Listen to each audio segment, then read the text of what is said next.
Computer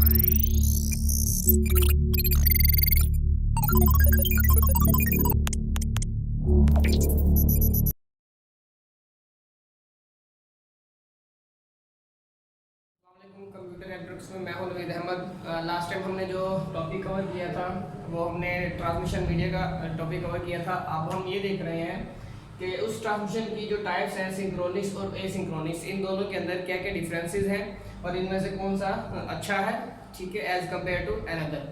अभी हम यहाँ पे देखते हैं सिंक्रोनिक्स और सिंक्रोनिक्स के बारे में कुछ यहाँ पे मैंने लाइनें हिट डाउन की हैं, नोट डाउन की हैं, जिसके अंदर हम देखेंगे इनकी बेसिस के ऊपर हम इन दोनों का एक चार्ट ड्रा करेंगे जो कि हमें ये बताएगा कि सिंक्रोनिक्स ट्रांजिशन क्या होती है और एसिंक्रोनिक्स ट्रांजिशन क्या होती है। तो सबसे पहले हम ये देखते हैं कि एसिंक्रोनिक्स ट्रांजिशन का मतलब क्या होता है और एसिंक्रोनिक्स का क्या मतलब होता है। अब सिंक्रोनिक्स ट्रांजिशन का मतलब ये है कि जब भी कोई भी डाटा बल्क की फॉर्म में जाएगा, एक जगह से दूसरी जगह सेंड होगा, तो उसको हम कहेंगे सिंक्रोनिक्स डाटा है, जो कि यहाँ पे मेंशन किया गया है बल्क्स या बॉक्स की फॉर्म में। और अगर हम बात करेंगे कि अगर आपका data character by character send किया जाए, ठीक है, तो ये एसिंक्रोनिक्स डाटा कहलाएगा, ट्रांजिशन का कहलाएगा। अब इनकी स्पीड्स की बात कर लेते हैं, ठीक है जी। तो एसिंक्रोनिक्स में स्पीड की अगर बात करें तो आप यहाँ से इसी चीज़ से अंदाजा लगा सकते हैं कि अगर कोई डाटा बल्क की फॉर्म में जाता है या अगर data character by character send किया जाता है, तो यहीं से आप दोनों का कंपैरिजन करके देख सकते हैं कि वो डाटा जो बल्क की फॉर्म में जाए, ठीक है जी, उसकी स्पीड ज़्यादा होती है एज कम्पेयर टू वो डाटा जो करैक्टर बाय करैक्टर करके सेंड किया जाए, ठीक है जी।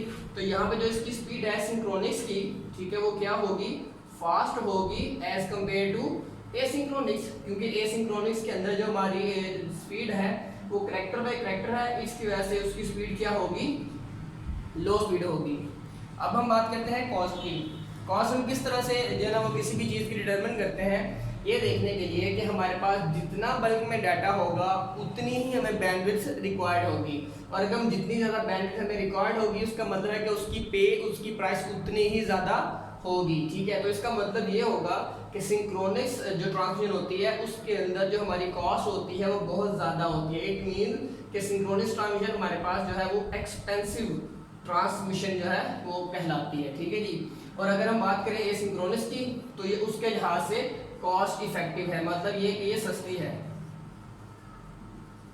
अब हमें ये चीज़ देखनी है कि कॉस्ट किस तरह से हम कैलकुलेट कर रहे होते हैं, क्योंकि इसके लिए हमें इतनी ज़्यादा बैंडविड्थ की जरूरत नहीं पड़ती, क्योंकि डाटा को इतना ज़्यादा खास नहीं जिसको आपने बल्क की फॉर्म में सेंड करना है, करैक्टर बाय करैक्टर है, तो उसके लिए अगर थोड़ी सी बैंडविड्थ भी होगी तो उसके लिए काम चल जाएगा, ठीक है जी। अब टाइम ट्रेवल की बात करते हैं। अब जो टाइम ट्रेवल है इसका मतलब ये है कि टाइम ट्रेवल के लिए उसकी स्पीड, ठीक है, और उसके अंदर जो हमारे पास ब्रेक की जाती है वो कितनी होती है, ठीक है जी। अब जो टाइम ट्रेवल होता है वो इसके अंदर जो एक तकरीबन एब्सेंट होता है, ठीक है, वो पाया ही नहीं जाता, लेकिन इसकी बात करें तो इसके अंदर कुछ टाइम ट्रेवल वो एग्जिस्ट कर रहा होता है। वो कैसे? अब टाइम ट्रेवल से मुराद ये है कि एक टाइम के अंदर उसने एक ब्लॉक सेंड किया, ठीक है, और वो ट्रेवल करता हुआ चला गया। अब उसके बाद नेक्स्ट ब्लॉक जो है उसकी बारी आएगी, लेकिन यहाँ पे क्या होगा कि वो क्या करता है, करैक्टर सेंड करता है, फिर सेंड कर देता है, फिर सेंड कर देता है, लेकिन इसके अंदर चूंकि सिर्फ आपके सारे के सारे बल्क ऐड होते हैं और उसके स्टार्ट में और एंड में हम क्या करते हैं, बिट्स कुछ ऐड होती हैं जिसको हम हेडर्स बिट्स कहते हैं, ठीक है, जो डिटरमिन करते हैं कि ये बुक स्टार्ट कहाँ से हो रहा है और खत्म कहाँ पे हो रहा है, ठीक है जी। अब गैप्स बिटवीन डाटा देखेंगे तो इनके दरमियान जो गैप्स है वो आएगा, इनके दरमियान भी आएगा, लेकिन इनके दरमियान जो गैप्स है वो शॉर्ट होगा, सॉरी लॉन्ग होगा, इनके दरमियान जो गैप है वो शॉर्ट कहलाएगा। कैसे?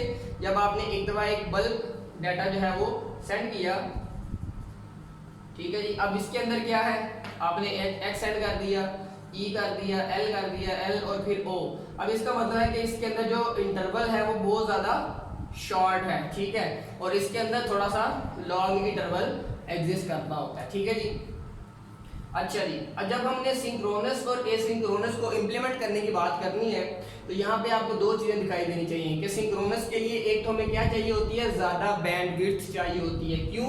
क्योंकि इसके अंदर हमारे पास जो डाटा होता है वो बल्क की फॉर्म में होता है, तो अगर हमें ज़्यादा डाटा चाहिए, ज़्यादा स्पीड भी चाहिए, बैंडविड्थ भी चाहिए, तो इट मीन कि सिंक्रोनस ट्रांजिशन जो है वो डिपेंडेंट है किसके ऊपर, हार्डवेयर के ऊपर भी है, ठीक है जी, और प्लस सॉफ्टवेयर, दोनों के ऊपर जो है ये बेस्ड कर रही होती है synchronous transmission. As compare to जो हमारे पास एसिंक्रोनस होती है उसमें हमें हार्डवेयर की इतनी ज़्यादा ज़रूरत नहीं होती, क्योंकि स्टार्ट में बता दिया था कि कैरेक्टर बाय कैरेक्टर हमारा डाटा सेंड होना होता है। तो उसके लिए अगर हमें सिर्फ सॉफ्टवेयर भी अवेलेबल हो जाए, ठीक है जी, तो उससे भी हमारा काम आसानी से करता है। अच्छा जी, अब हमें ये देखना है कि सिंक्रोनस और एसिंक्रोनस की जो हमारे पास एग्जाम्पल्स हैं वो कौन सी हैं। सबसे बढ़िया एग्जाम्पल आपके पास जो आजकल स्टूडेंट्स इस्तेमाल करते हैं, चैट रूम्स, ठीक है जी, एक एग्जांपल ये हो गई। एक आपकी जो वीडियो कॉलिंग होती है, ठीक है जी, और इसके अलावा जो आपकी कॉन्फ्रेंस कॉल होती है, ये भी सारी की सारी इसी की फॉर्म में आती हैं।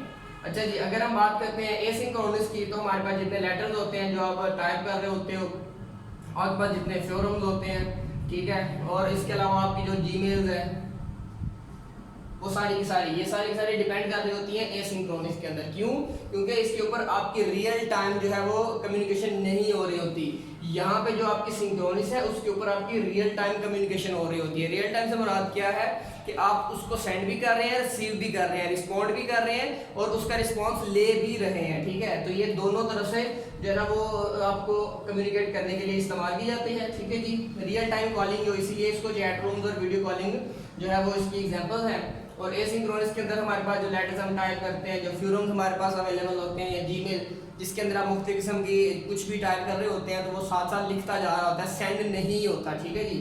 अच्छा जी, तो ये था हमारे पास सिंक्रोनस और एसिंक्रोनस के बारे में छोटा सा ब्रीफ इंट्रोडक्शन, जिसके अंदर हमने ये देखा कि सिंक्रोनस और एसिंक्रोनस ट्रांजिशन के अंदर क्या क्या चीज़ें जो है वो अच्छी हैं और क्या क्या चीज़ें बुरी हैं।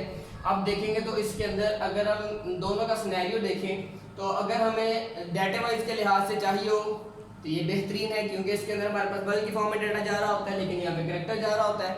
अगर हमें कॉस्ट इफेक्टिव देखना हो तो एसिंक्रोनस ज़्यादा अच्छा है, क्योंकि ये कॉस्ट इफेक्टिव है, ये महंगा बहुत ज़्यादा है, ठीक है। और अगर हमें ये देखना हो कि हमें हार्डवेयर नहीं चाहिए, जैसे सॉफ्टवेयर की फॉर्म में बात करें, तो ये बेहतर है। इट मीन्स कि इन दोनों की अपनी अपनी जगह पे क्या है, इफादियत मौजूद है, दोनों की अपने अपने बेनिफिट्स मौजूद हैं, ठीक है जी। तो this is all about synchronous and asynchronous transition.